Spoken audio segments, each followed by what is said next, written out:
Hey, what's going on, everybody? It's your boy. I'm back again with another video.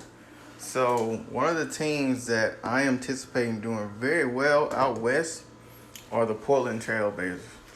Portland Trailblazers. I'm looking at what they did last season. Damian Lillard being one of the best players, one of the best leaders in the game that we have right now. And CJ McCollum is a baller. He's a baller. And Nurkic, before he got hurt, he was delivering bows.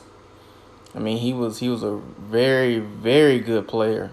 They just got Whiteside, they got Bazemore. I think they lost Harkless, but I don't know. Do you really lose anything when you get not I think they lost Harkless, they lost Evan Turner, but again, the two additions that they made, plus they've made some more.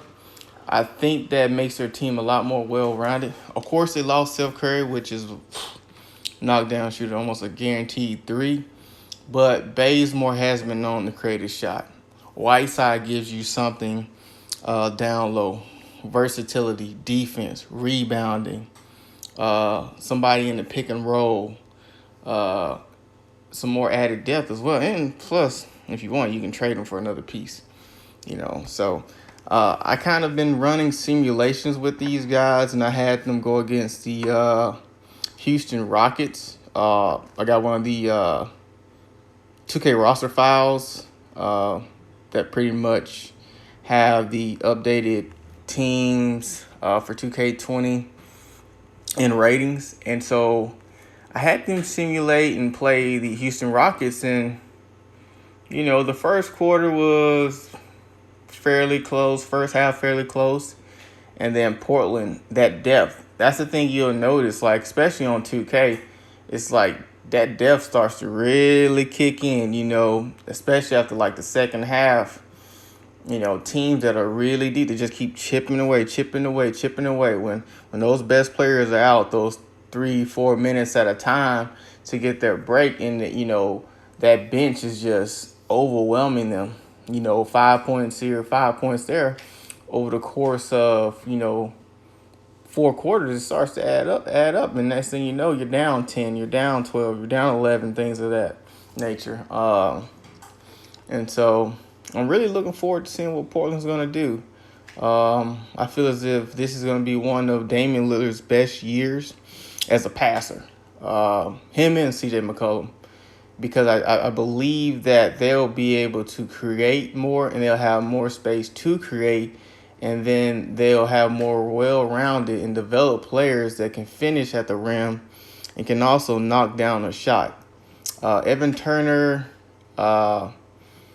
when he's in the game, I see him more as a ball handler and distributor more than a knockdown shooter or someone who can create his own shot. Even though he can do it, but I don't think he can do it to the level that Kent Bazemore will be able to, right?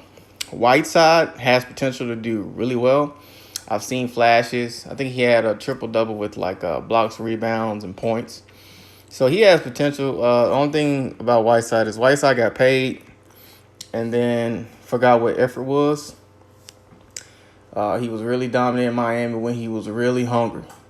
He was one of the best defenders in rebounds. I think he led the league in blocks and rebounds like 2 years in a row. So he was pretty much Rudy Gobert before Rudy Gobert.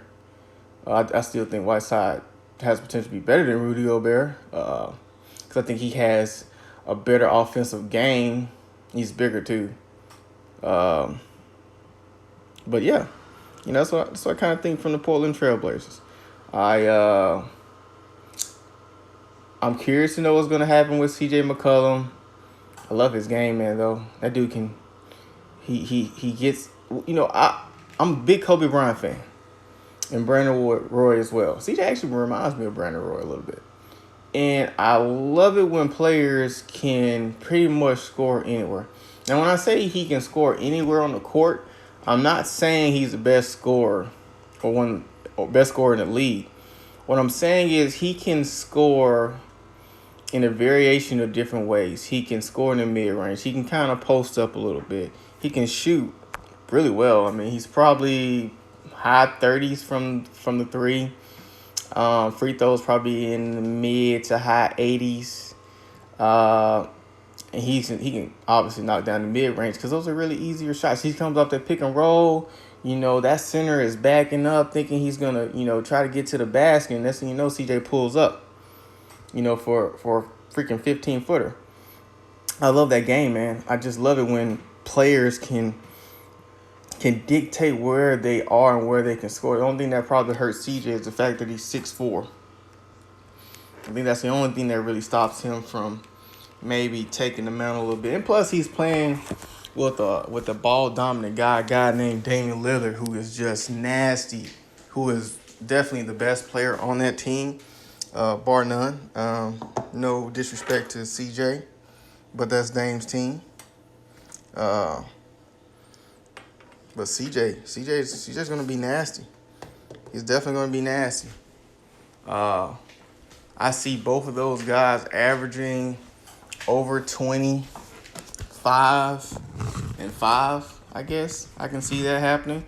That's just a prediction. I don't really know if that's gonna come to fruition. That's kind of just something I want to throw out there. I know they can get the points. I know they can get the assists. 5 rebounds, or me just kind of stepping out on the limb, wishing good fortunes for them. Kent Bazemore, I can see Kent being in the, well, no, because they also still have Rodney Hood.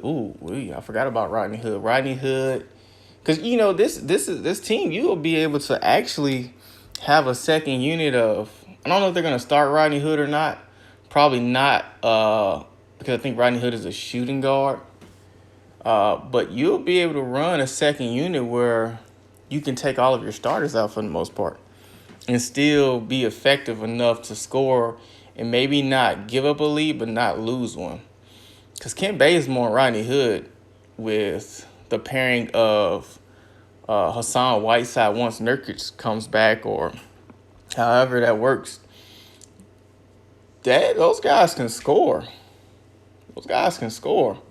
And you can have one of those guys in that point guard.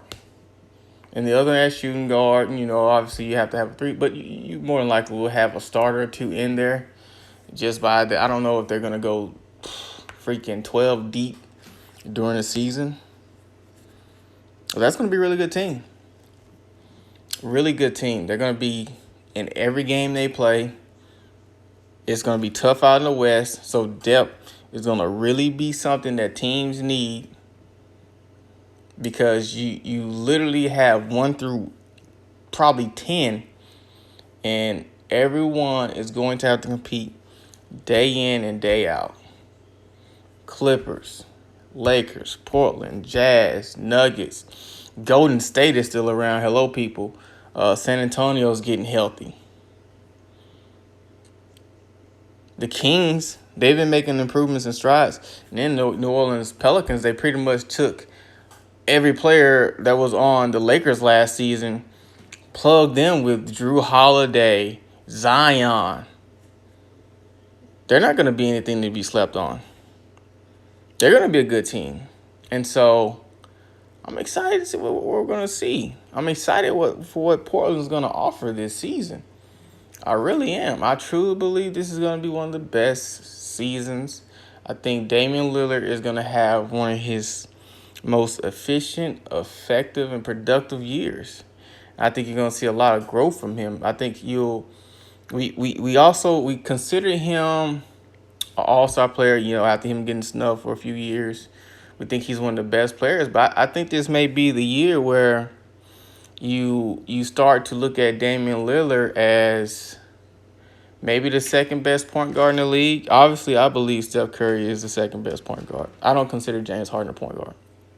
I consider him a shooting guard. Position-wise, I consider him a shooting guard. I don't look at it as these guys are point guards. So truly great players are all point guards. I mean, they're not all point guards, but they initiate the offense. You don't have to change their position just to justify them getting the ball all the time. I mean, that's pointless, because great players are great players. That's why they have the ball all the time, because they're great players. They initiate the offense. The offense is built around them. whether they're a center, power forward, small forward, shooting guard, point guard. They're great players. The ball is going to be in their hand. The ball is going to be in their hand. You don't need to pretty much give them a position or say they're the point guard or anything like that. But I do believe that, but going back to Damian Lillard, I truly believe that this may be the year, especially if he has a really nice and deep playoff run, where people are going to say, man, Damian Lillard is the freaking second best point guard in the league. I think he's gonna be able to knock off Kyrie. Some people already think that. I would say Damian Lillard, as the best player on his team, has had more success than most of the point guards in the league outside of Steph Curry, just off the top of my head without me really thinking about it. I don't think Chris Paul's ever been to a Western Conference Finals. Well, yes, he has, but he also was second fiddle to James Harden. And when he was leading New Orleans, I don't think he made it out of the first or second round. So I got to give it to Damian Lillard. But hey, guys, like always, like, comment, subscribe, share with your family, friends. Have them like, comment, subscribe, and see you again. Peace.